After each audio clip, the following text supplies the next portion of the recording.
This is Daily Blast Live. We're talking about what you're talking about.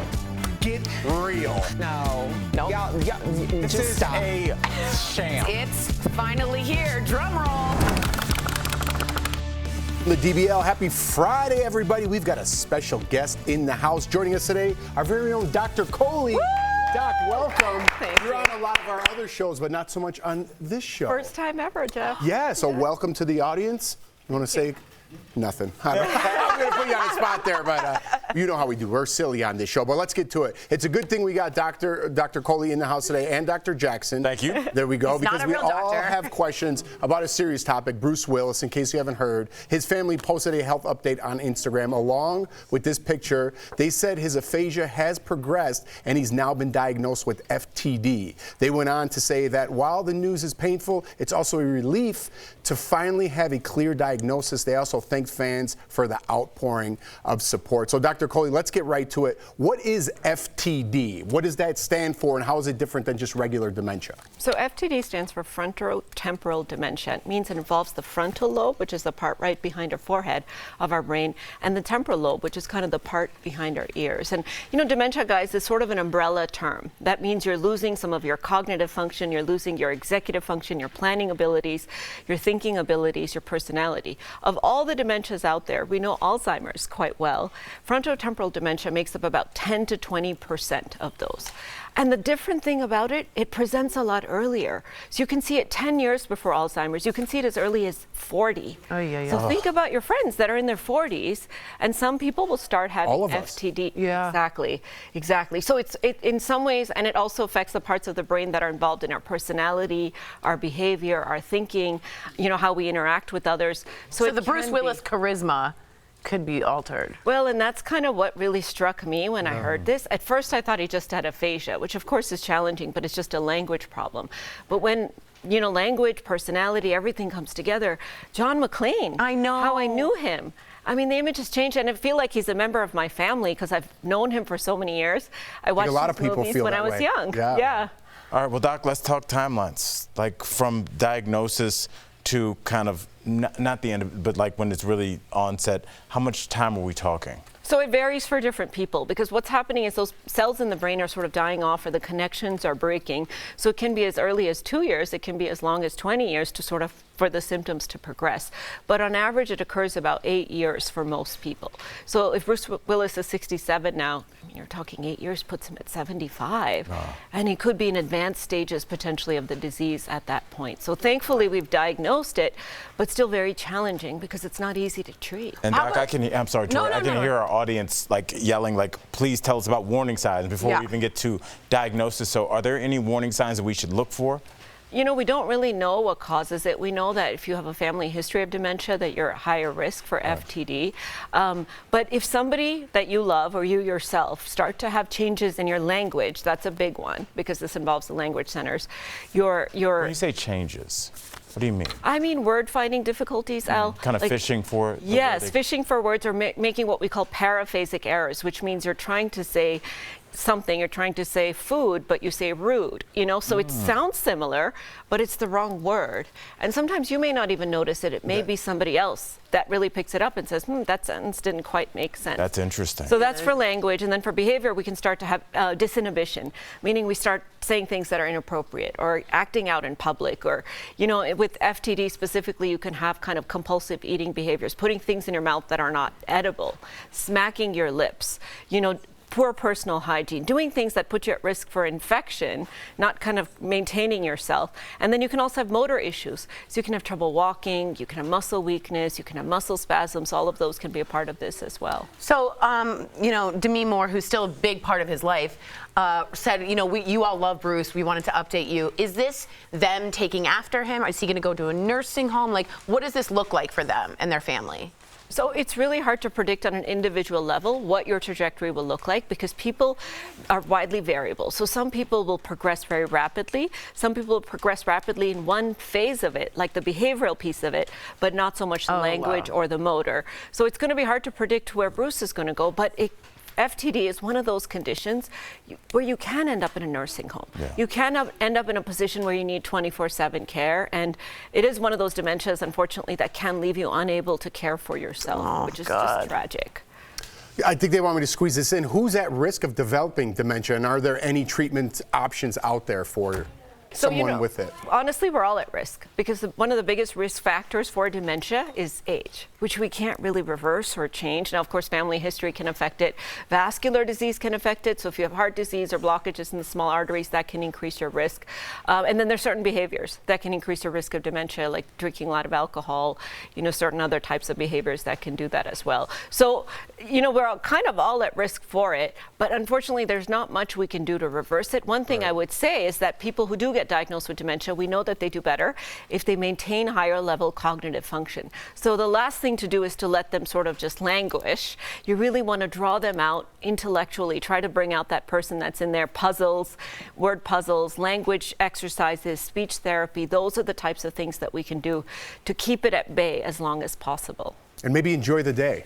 Right? Maybe enjoy the place where you're at with your health and your family. Reach out to loved ones instead of, making other people's day worse. Well, and exercise, get some comments Jeff. in here, Doc. No, exercise really does help. Going for a nice walk, spending time with each other, reliving memories. Those are the types of things that stimulate your brain to make those connections again that got broken. Yeah, life's not so bad, right? You got to think about the good times. Well, let's talk about another star, unfortunately. 88-year-old Dame Judi Dench revealed that her condition, advanced macular degeneration, has gotten worse. It's to the point now where it's impossible for Judi to read scripts. So what is macular degeneration at first? Let's start with that. So it's an eye condition, basically, and a macula is a piece of our retina. The retina is kind of like the screen that our brain projects all the images on in the back of our eye. So when you get macular degeneration, you basically get degeneration of the retina, usually related to age. Now, you can have a dry type where you just get, the macula doesn't look as clean, or you can have a wet type where you get leakage of blood vessels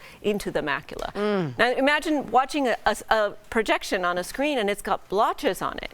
That's really what wet macular degeneration is, which is the common type. How frustrating. Right. Yeah. I know 2 people in the last 2 years that have been diagnosed with this. One of them is very close to me. So Dame was diagnosed in 2012.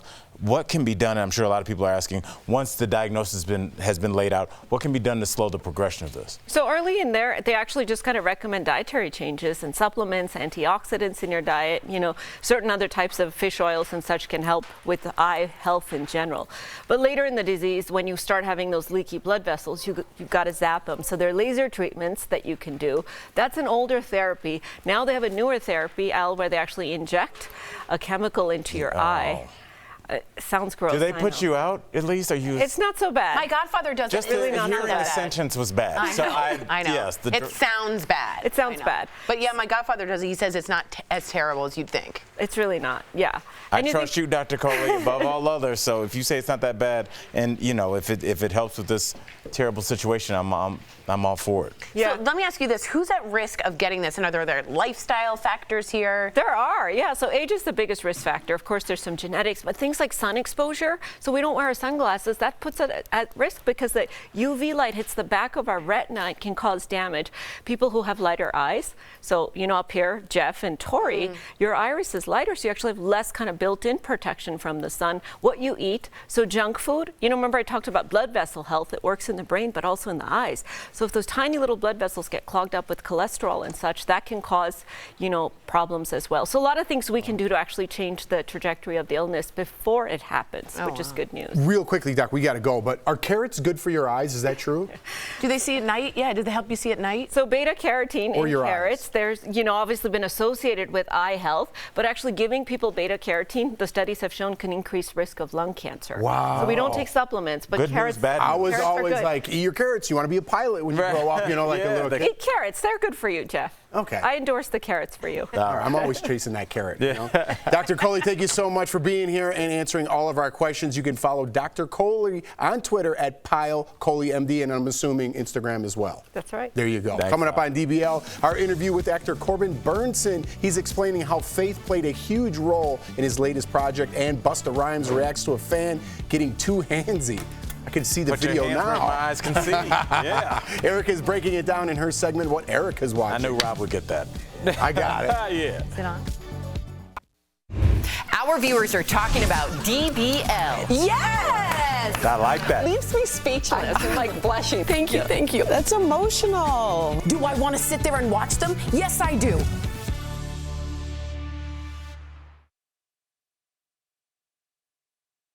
The bummer Yeah. does. Yeah, it's you know, when you look at Bruce is obviously a much sadder case than Dame Judi Dench, just because of the age. They're not comparing. But Judi Dench at 88, for her to still be upset that she can't read scripts is super inspiring. Yes, but That you found something that you want to do until you can't go anymore. Right, and I don't think it stops you. So I don't know if you guys know this. Tom Cruise is famously dyslexic. Can't read well at all. All of his scripts are read to him, and then he memorizes them back and works so hard, like over and over and over and over again. He does it over and over again. But he is an audio. He learns his scripts through the audibly. I don't think you're I don't know doing what the the word is. audio on that. Audibly, and I think that you can do that. Yeah, I mean, It's just a totally different part of I've your tried brain. to do that with scripts. It's 'cause really hard. If I have lines, like I'll just say them and then I'll put them like on a track and just listen to them on the bike. But it just doesn't. I don't think my brain works like me that. neither. I'm I such think a I just visual. repetition. I have to just say it over and over again. That's what like Tom Cruise he says it's muscle memory in his How mouth. are you with reading scripts?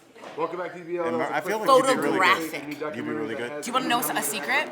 So let's say this is one of my lines, and you know I probably get like one line in a movie anyway. So it's like, "What's up, cricket?" Let's say that's my line, and someone by accident made like a little doodle. When I think of my line, I see the doodle, like I see the exact. I see those thumbprints, like I see the exact page, and I just read it. Really? Yeah.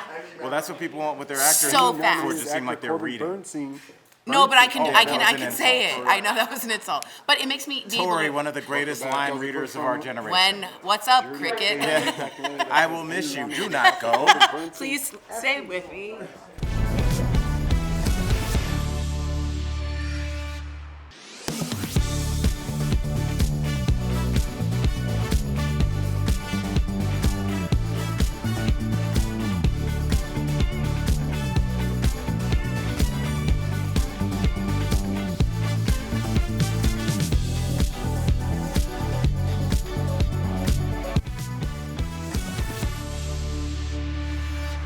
Welcome back. Busta Rhymes goes flip mode squad on a fan.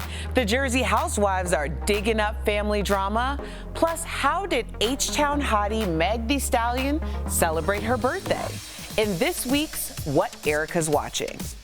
First, what would you do if a stranger grabbed your butt?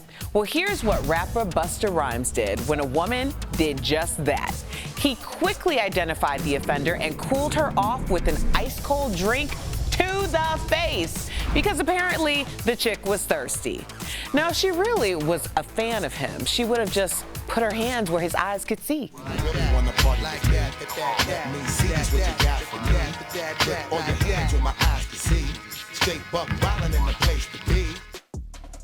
Next, the feuds are already flying amongst the Jersey Housewives. Table flipping Teresa had her sister-in-law, Melissa, heated over her seat at the table. Teresa claims it was a mistake that Melissa and her brother Joe weren't seated at the family table during her engagement party. But Melissa called out the shady move and declined Teresa's weak olive branch to be a bridesmaid. If you would love to be a bridesmaid, Well, why are you acting like you're doing me a favor? I'm not. I would love for you to be a bridesmaid in my wedding. I'm being for real. Now, Melissa did the right thing. I mean, can you imagine the mess if she took the bait? Now, like me, Megan Thee Stallion is an Aquarius, and the rap queen turned 28 this week and also celebrated becoming the first black woman on the cover of Forbes magazine 30 Under 30. Congrats, Queen. This is our year, and I am proud of you. Share with me anything that catches your eye by using the hashtag DBL Erica Watch. We'll be right back.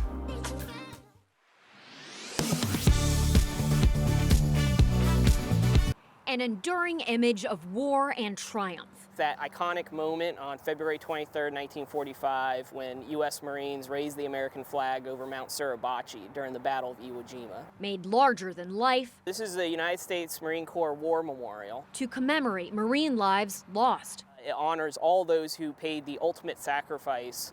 And though the memorial depicts a real moment in history, legend has it the sculptor handed it an even larger meaning. Kind of a persistent myth. Viewer Janine asked us about it after seeing the story in an online post, that on a statue of 6 men, there are 13 hands, with the extra meant to symbolize the hand of God helping raise the flag. So we went to the National Park Service, the Marine Corps website, and to the Memorial Park to verify. This gained traction as the internet came into being, and it became so persistent that even one historian actually went and talked to the sculptor, and he asked him, did you add a 13th hand in there? Apparently he threw his hands up and said, 13, who needs a 13th hand? 12 were enough. From the ground in Arlington, we could only count 12 hands, 2 for each of the 6 men the U.S. Marine Corps has officially identified as raising the flag in Japan that day. NPS spokesman Mark Malloy says during recent renovations, a crew up on scaffolding even looked around for a hidden extra hand somewhere in the folds. 12 hands. So we can verify, no, there's no 13th hand on the Marine Corps War Memorial. But don't let that take anything away from it. It's pretty inspirational, kind of makes it ripe for those kinds of myths to kind of be born. But I don't think you even need those myths to tell this story, because the heroism and sacrifice of those Marines is enough. With your Verify from Arlington, I'm Abby Larico.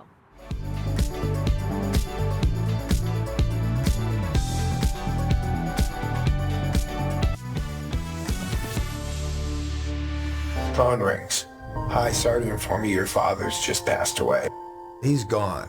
Where is he? I was keenly aware of I'm on deck. Here I've had this successful career. What does it all mean? There's something deeper in life here that I need to explore. Welcome back. That was a clip from Journey of Faith, a new documentary that has Emmy-nominated actor Corbin Burnson asking some of life's biggest questions. Let's check it out. Please welcome Corbin to the show. Hey, everybody. What's up, Corbin? Thank you so much for joining us. We're going to get to the documentary. What's up? I'm listening to all your stories and so happy I live up here in the woods away from it all and thinking, like, I don't have to deal with any of that stuff. Jeff wishes I mean, I want to follow in your footsteps, hopefully. I'm going to be up there, too, for sure. Oh, man, it's great. I'll tell you, I was listening to it going like, yes, I left that. People say, why'd you move to upstate New York? Well, because of all that. Yeah. Right, yeah. Makes sense. Singing. Smart guy. Yeah, very smart, very smart. Before we get to your documentary, as a fan of Major League, I saw this picture recently on TMZ Sports, and I had to ask, I know you're away from everything now, but what was it like reuniting with these guys after more than 30 years? It was fantastic. I mean, I'm not away from everything. I go out and I work. I was just in LA last week. But it was wonderful seeing them, especially Charlie. You know, we all know, speaking of all the stories, we know everything that's happened with Charlie. I'm so happy and proud to say, as a friend of his, how wonderfully he's doing, and so ready to get back to work and get to it and do all the things that he's so wonderful at. And he's just a great guy. It was monumental. Tom and I have been staying friends over the years, but reconnecting with Charlie on a on a good basis was really nice. That's great. That's really nice. All right, we want to get your opinion on a little hot topic right now. Your mom was a soap star for decades. Your dad was an agent and producer. Are you a Nepo baby? Ooh. Or do you feel that we have this discussion around here? I don't really get it, because wasn't it always like Johnson and Sons blacksmiths and so and so. I mean, here's the deal. And I tell my kids, because they all want to be in the entertainment business. And am I a Nepo baby? Yeah, my mom was in the business. So was my father. You know, they opened doors. They opened the doors to my imagination that I wanted to do this thing. Sure. But at the end of the day, you guys know it. You got to come through. You got to work. You know, you can only open a door. You got to come through, and then it's talent. But why shouldn't I be a blacksmith if my dad's a blacksmith? Why shouldn't I be a painter if my dad was a painter? It's up here where we live. It's everybody in Sons: painters, carpenters, electricians. That's a great point, Corbin. I do want to, Tori mentioned your late, great mother. I mean, Catherine Chancellor is who I know her as. That's her character's name. But Jeannie Cooper, I have to tell you, I was obsessed with her. When I finally went to LA, I got the opportunity to go into CBS Studios and go into the Young and the Restless set. All I wanted to do was sit in Catherine Chancellor's living room on that iconic couch. And I just have to tell you, oh man, I have a picture. I should have sent it. But I just have to tell you, your mom was a legend. That's all I have to say. She was an extraordinary person, and not to dovetail into what we're doing here, but she was the one who introduced me to this notion of just taking. And again, I find she'd be so happy that it kind of gets me. She'd be so happy. Aww. That I'm up here enjoying this beauty because that's who she was. Corbin, thank you for that. Yeah. Yeah. I just want to hold space for a second. That's what this whole thing, my journey of faith, is all about. It's getting to the place where we put all this stuff, Hollywood, we're against this, I'm anti this, you're pro this, I'm this, I'm that, and you get up here, and I was standing by a tree the other day, and the tree looked down at me, and I'm not going to say the word, but it basically said, F you, man. You're just you, I'm a tree, we're no different. Mm-hmm. And when you get to that place where you realize all this other stuff is just nonsense, it's just filler to this stuff of this incredible gift that we've all been given of this journey, of this life that we have, wherever it takes you, the extraordinary beauty, the kindness, love, food, whatever is your thing, music, it's a shame that we sort of dilute it with, I don't know, I don't want to demean the kind of stuff you guys were talking about earlier, but actually I have a big fear.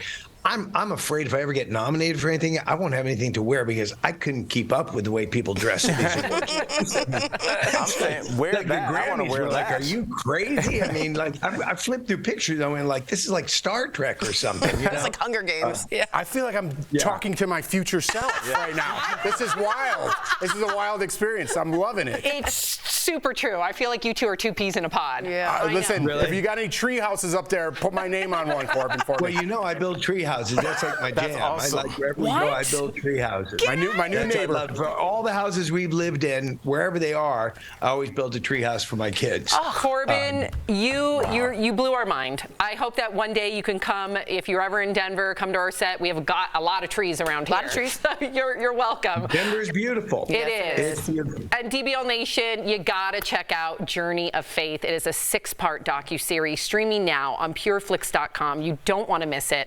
Thank you, Corbin. We appreciate you.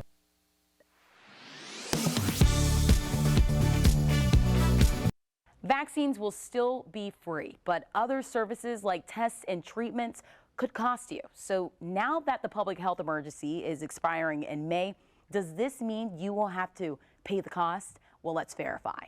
My sources are Chad Nielsen, Director of Infection Prevention at UF Health Jacksonville, and the U.S. Department of Health and Human Services. So will you have to pay for treatment and testing for COVID when the national and public health emergencies expire? The answer is yes. The cost of COVID treatments, COVID testing, basically COVID anything that has been covered by government or your private insurer is likely now going to cost you money moving forward. Who will this affect? Chad Nielsen, Director of Infection Prevention at UF Health Jacksonville, says it all depends what health insurance you have. Most definitely those who have Medicare or more, the Medicare beneficiaries are going to have to face out-of-pocket costs for both the at-home tests as well as some treatments.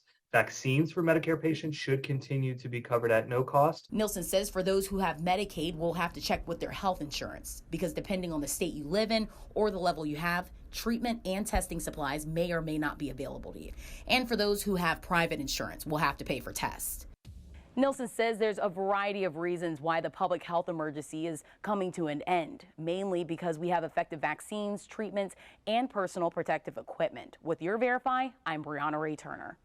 Oh. This February, love is in the air with a luxury included vacation to Sandals Dunn's River. Watch DBL every day for a word of the day. Then enter at dailyblastlive.com/sandals for your chance to win a 4-day, 3-night escape for 2 to beautiful Jamaica. The winner will be announced on DBL March 1st. Stop dreaming and start entering for your chance to win the trip of a lifetime. The average person gets 2 to 4 colds a year.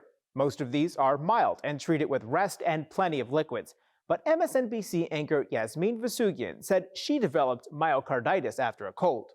Myocarditis is a serious but rare condition when the heart becomes inflamed. Some people online were skeptical a cold could cause this, and Verify viewer Ian asked us about it on Facebook. So, let's verify. Our sources are the National Heart, Lung, and Blood Institute, Johns Hopkins Medicine, Mount Sinai Health System, and the American Heart Association. When you get infected with a cold, your body's immune system fights back by sending white blood cells to attack the virus where it's lodged in your body. If the virus makes its way to your heart, then Mount Sinai says the white blood cells will follow. However, when the cells are in the heart, they also release a chemical that can inflame the muscle. This is called acute myocarditis, which can cause the heart to become swollen and weak for weeks. In mild cases, the Heart Association says it can be resolved with rest and medication to treat the root cause of myocarditis and reduce the swelling. More serious cases may need long-term care. So, yes, you can develop myocarditis after having a cold. Other viral infections like the flu, as well as bacterial and fungal infections, can also lead to myocarditis. With your Verify, I'm Brandon Lewis.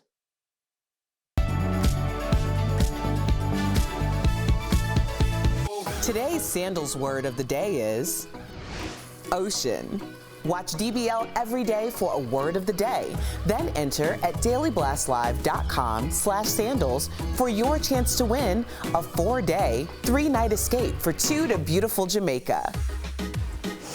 Welcome back. We're talking all about the maintenance people may overlook for their car. That's today's Auto Alert, sponsored by Ox Car Care.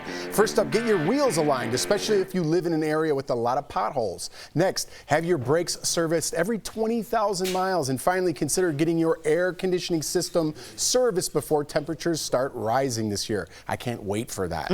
Ox Car Care is dedicated to providing you with an amazing auto protection plan experience that works with your budget.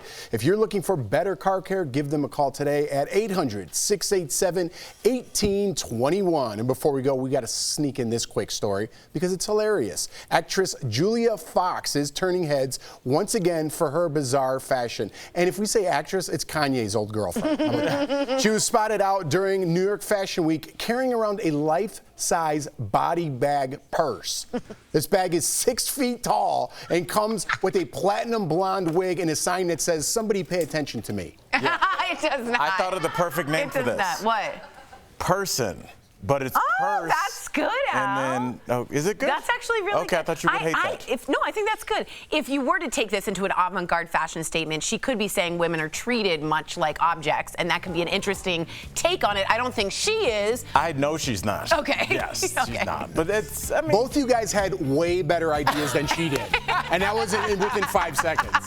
That was a horrible idea, and she's an attention hog. The